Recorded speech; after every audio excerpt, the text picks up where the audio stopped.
Veja a responsabilidade que nós temos. Você viu a quantidade de elogios que o Cícero fez e que o Theo fez. A quantidade de agradecimentos. E agora sou eu que recebi os agradecimentos que vou me colocar alguns problemas. Eu cheguei aqui de helicóptero e eu falei, eu quero ver se eu conheço a totalidade da obra. E fomos até lá à frente.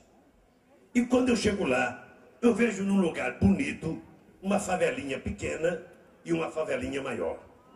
Ali, eu não sei nem como é que chama. Olha, o que eu sei é que nós não podemos recuperar a orla que nós recuperamos e deixar duas ilhotazinhas de miséria exposta para todo mundo ver. Então, eu queria pedir a Sua Excelência, o prefeito, e a Sua Excelência, o governador, que preparasse um projeto, porque ou o Ministério da Cidade, ou o Ministério do Gedel, que é rico, ou seja, para a gente disponibilizar alguns recursos, quem sabe aproveitando o programa Minha Casa Minha Vida, para a gente poder desocupar. Não é tirar como antigamente, não. Mandar a polícia tirar. Não. Pessoas com respeito e colocar no lugar daqueles barracos uma casa digna de alvenaria para as pessoas morarem. São poucas casas. Mas nada mudará se depois da gente fazer todo o discurso que nós fizemos aqui, daqui a algum ano tiver aqueles barracos ainda lá assim.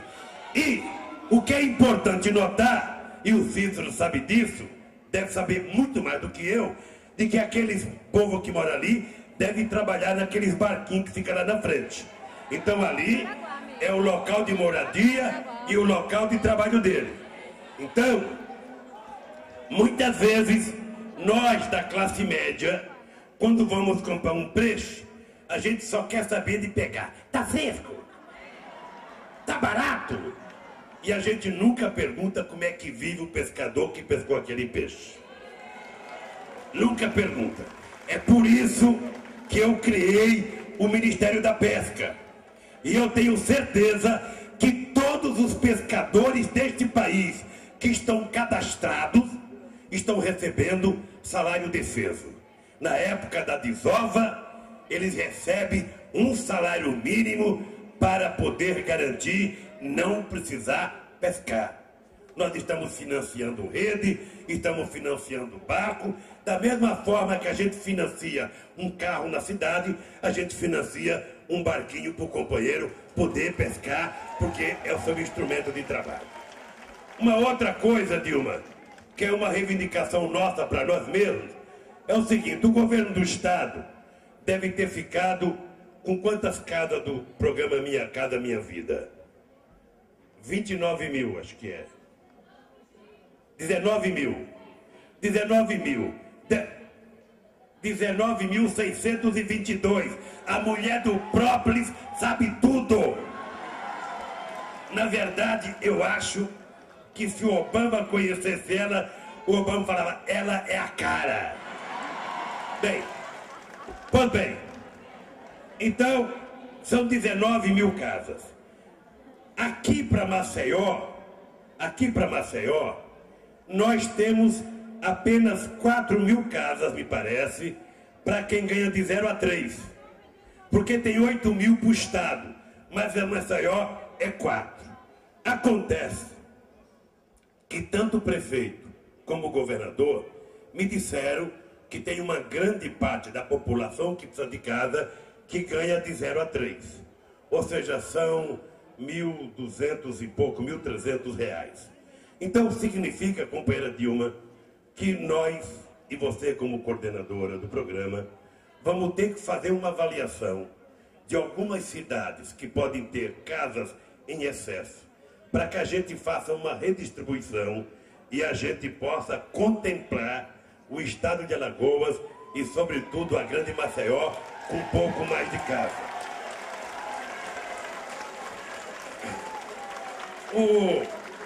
E nós, como a Dilma está acompanhando mensalmente esse programa, a gente vai vendo quais as cidades que estão cadastrando, quais as cidades que estão atendendo aquilo que o governo necessita, e na medida que for sobrando, a gente faz como o dinheiro do PAC. A gente faz transferência de um projeto para outro, para que esse projeto possa ser executado.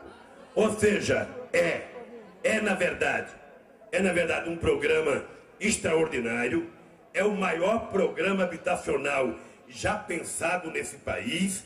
São 1 milhão de casas que nós queremos construir até 2010. É um desafio aos empresários brasileiros, é um desafio à Caixa Econômica Federal, é um desafio a todo mundo que já discutiu programa habitacional no nosso país.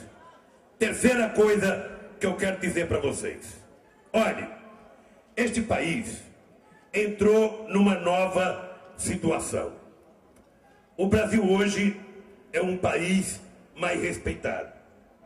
E nós, então, temos que ter consciência de que o Brasil tem que aproveitar este momento e fazer aquilo que não foi feito no último século. Ou seja, o Brasil perdeu muitas oportunidades, sobretudo na área da educação. Nós hoje temos que compreender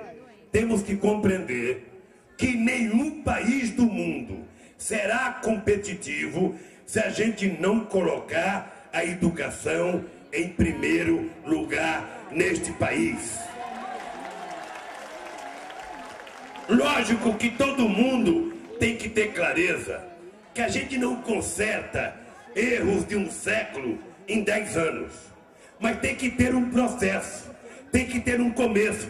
É como construir a escada da China, a muralha da China. Ou seja, se o chinês, o imperador, que resolveu construir aquela muralha, ele ficasse olhando o final e visse que era difícil e muito grande e não colocasse o primeiro tijolo, a muralha não estava pronta. Então, para recuperar a educação, nós já fizemos algumas coisas que ainda não é tudo. Primeiro, começamos agora aumentando em um ano a idade para o ensino fundamental. As crianças vão começar a entrar com 6 anos na escola. E isso é importante, é muito importante, Cícero, pelo seguinte: antigamente, uma pessoa de posse média, ela poderia pegar o seu filho e colocar numa pré-escola. Uma outra pessoa mais pobre não poderia. Quando as duas crianças se encontravam na escola, parecia que uma era mais inteligente do que a outra. Não era mais inteligente, é que uma já tinha tido a oportunidade de ter a pré-escola, já tinha contato com o lápis, com o quadro negro, com a borracha, com o papel, já estava alfabetizada, e o outro estava começando. Então se dizia que um era burro e o outro era inteligente. Não, os dois eram inteligentes, só que um tinha tido a oportunidade que o outro não teve. Por isso, nós diminuímos para 6 anos.